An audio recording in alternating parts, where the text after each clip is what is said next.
الحمد لله الذي رفع السماء بغير عماد وبسط الأرض فراشا وخلق لها الأوتاد. اما بعد، تنظیم فکر ولی اللہ کے غیر اسلامی اور الحاد و دہریت پہ مشتمل افکار کے پیش نظر دیوبندی مشرب سے تعلق رکھنے والے مدارس نے سن 2000 اور 2001 میں جب مذکورہ جماعت کے خلاف فتویٰ صادر کر دیا تو اس کے 5-6 سال بعد تنظیم کے 3 علماء مفتی عبدالمتین نعمانی، مفتی عبدالقدیر اور مفتی عبدالغنی قاسمی نے ان فتاوی کا جائزہ لیا اور ایک کتاب اپریل 2006 میں بنانے تنظیم فکر ولی اللہ کی بابت فتووں کی حقیقت کے نام سے شائع کی، جو کہ 171 صفحات پہ مشتمل ہے۔ اگر یوں کہا جائے کہ اس کتاب کے لکھنے سے تنظیم کے سرکردہ 3 علماء کرام نے صرف اپنے کارکنوں کی آنکھوں میں دھول جھونک دیے ہیں تو بے جا نہ ہوگا، کیونکہ اس کتاب میں فتووں کے حوالے سے حقیقت اور تحقیق نام کی کوئی چیز موجود ہی نہیں، بس صرف تنظیم کے سادلو کارکنوں کو کہنے کا موقع مل گیا کہ جی فتووں کی حقیقت اور جواب تنظیم کی طرف سے مستقل کتابی شکل میں دیا گیا ہے۔ یقین کیجئے فتووں سے ہٹ کر بھی اگر آپ تنظیم کے دیگر افکار و نظریات پہ بات کرنا شروع کریں تو بھی تنظیم سے وابستہ حضرات آپ کو اسی کتاب کا حوالہ دے کر کہتے ہیں کہ اس کا جواب تنظیم کی طرف سے دیا گیا ہے۔ آئیے مذکورہ کتاب کا مختصر سا جائزہ لیتے ہیں۔ اولا، مدارس کے فتووں میں مولانا سندھی صاحب رحمہ اللہ کی جو محل نظر اور قابل اعتراضات عبارات پیش کی گئی ہیں ان کی توجیہ کے لیے کتاب عام طور پر خاموش ہے، یعنی کوئی وضاحت بیان نہیں کی گئی ہے کہ مذکورہ عبارت سے مولانا سندھی کی کیا مراد ہے اور تنظیم فکر ولی اللہ سے وابستہ حضرات کیوں اسے متنازع بنا رہے ہیں۔ ثانیاً، فتووں میں ذکر کردہ افکار و نظریات سے برائے نام تردید کے باوجود تنظیم کے افراد سادلو مسلمانوں کو اپنے مخصوص غیر اسلامی نظریات کی ترغیب و دعوت دے رہے ہیں۔ اب ہم کیا سمجھے کہ کتاب میں برائے نام تردید صدق دل سے ہے یا پھر لوگوں کو ورغلانے کا ایک گیم کھیلا جا رہا ہے۔ ثالثاً، مدارس کے فتاوجات میں جن کتب و رسائل سے قابل اعتراض عبارات ذکر کیے گئے ہیں وہ کتب و رسائل نہ صرف یہ کہ تنظیم کے لٹریچر کا حصہ ہے بلکہ تنظیم کی اصل بنیاد مولانا سندھی کے متنازع لٹریچر پر ہی ہے۔ تفسیر المقام المحمود پر تقاریض لکھنے والوں میں خود تنظیم کے مرکزی ذمہ داران مفتی عبدالخالق آزاد رائے پوری، مولانا ڈاکٹر سعید الرحمان اور مولانا مفتی عبدالقدیر شامل ہیں۔ اگر سندھی صاحب کی نظریات سے تنظیم والوں کا اتفاق نہیں ہے تو پھر ان کی کتاب پر تقریض لکھنے کا کیا مطلب؟ اگر یہ حضرات کہتے ہیں کہ ہم مولانا سندھی کی متنازع افکار سے متفق نہیں تو بصد ادب و احترام گزارش ہے کہ مولانا سندھی رحمہ اللہ کی متنازع افکار و نظریات کی نشاندہی کیجیے تاکہ تنظیم کے شرپسند حضرات آئندہ کے لیے ایسے نظریات کی دعوت و ترغیب کسی کو نہ دے سکے، لیکن کتاب اب تک اس سے خاموش ہے۔ تنظیم فکر ولی اللہ کی بابت فتووں کی حقیقت نامی کتاب ایسے افکار و نظریات کی نشاندہی کرنے سے خاموش رہا ہے، بس اسی کے رٹ لگا رہے ہیں کہ یہ ہمارے نظریات نہیں ہے۔ ٹھیک ہے، اگر واقعی یہ آپ حضرات کی نظریات نہیں ہے تو پھر تنظیم کے سرکردہ حضرات ایسی کتب پر تقاریض کیوں اور کس بنیاد پہ لکھ رہے جن میں متنازع و غیر اسلامی نظریات جا بجا موجود ہیں؟ کیا ایسی کتب شائع کرنا اور اس پر تقاریض لکھنا کتاب کے نظریات و افکار کے ساتھ متفق ہونے کی دلیل نہیں ہے؟ رابعاً تنظیم فکر ولی اللہ کی بابت فتووں کی حقیقت نامی کتاب کے مؤلفین کتاب کے صفحہ 25 اور 26 پر لکھتے ہیں کہ کسی پر گمراہی و ظاہریت کا فتویٰ لگانے کے لیے انتہائی احتیاط کی ضرورت ہے، مگر مدیر الفاروق مولانا سلیم اللہ خان اور دیگر حضرات نے کسی خوف خدا کی پرواہ کیے بغیر انتہائی گمراہ، ظاہریت اور فتنہ جیسے نہایت غیر مہذب اور غیر معتاد الفاظ استعمال کیے ہیں۔ سمجھ نہیں آتی کہ آخر تنظیم فکر ولی اللہ کیا احتیاط کس چیز کا نام ہے؟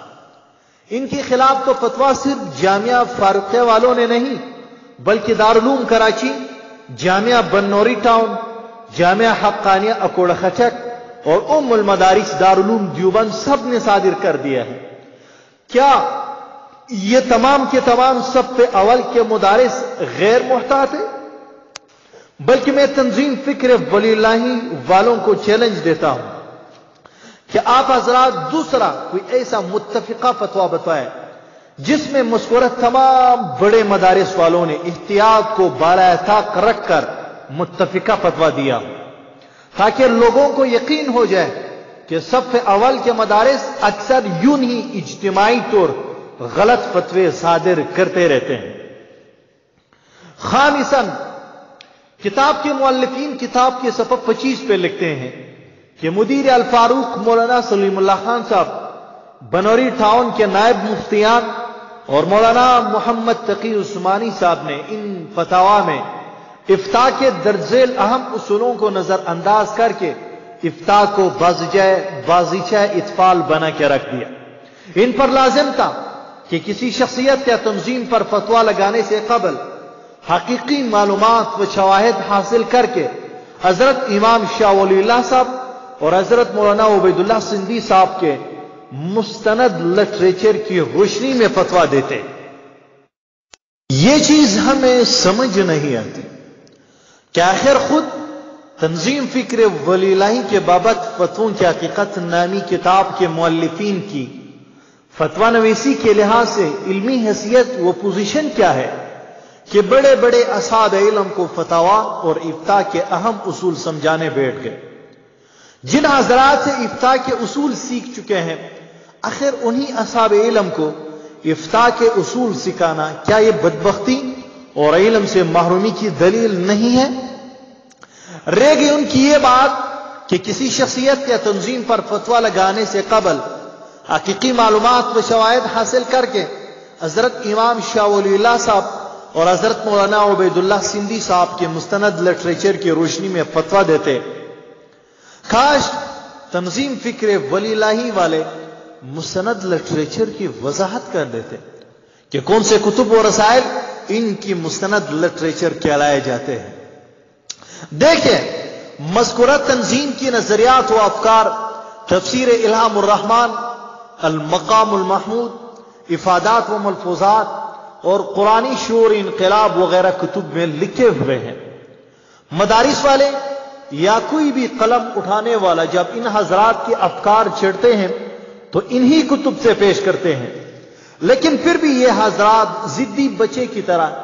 یہی رٹ لگا رہے ہیں